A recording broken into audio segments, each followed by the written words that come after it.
Noi abbiamo oltre 260 persone positive, ne abbiamo 64 in ospedale, delle quali 14 in terapia intensiva. Questa settimana io la considero cruciale dal punto di vista sanitario, dovremmo capire bene l'evoluzione, non posso non ricordare che solo nella giornata di ieri abbiamo avuto 42 positivi.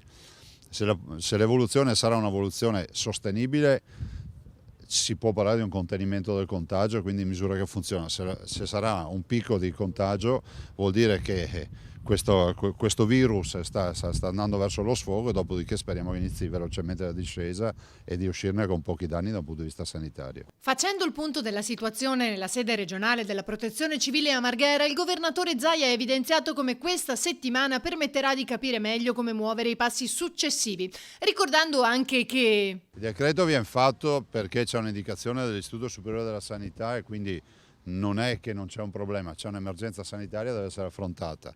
Dall'altro poi ci vuole anche il buon senso di affrontare le parti del decreto non sono chiare, perché il decreto perfetto è quello del coprifuoco, no? Dove tu vieti tutto e allora sai che non scontenti nessuno. Faccio solo l'esempio delle messe e quindi delle chiese, che è una delle classiche condizioni nelle quali si è in grado di garantire la distanza tra i partecipanti alla messa. I locali sono grandi e quindi anche qui lì è stato risolto il problema. Adesso vedremo di capire se ce ne sono altri da affrontare.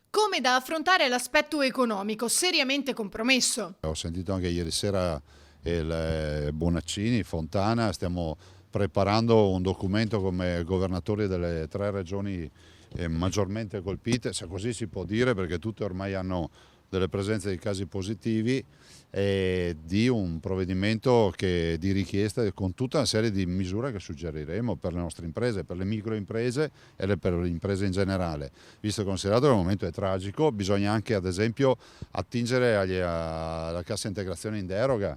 Molte imprese non conoscono la cassa integrazione, ma in questo caso se restano a casa i lavoratori, se non c'è lavoro, oggettivamente non è che puoi mettere tutti in ferie, ma bisogna anche pensare che comunque le imprese debbano uscire da questa crisi non morte ma vive. E sul ruolo dell'Europa Zaia risponde: Chi l'ha vista? Mi sembra di capire che l'Europa non abbiamo visto niente fino adesso. L'Europa è una bella occasione per dimostrare di esistere, al momento non c'è.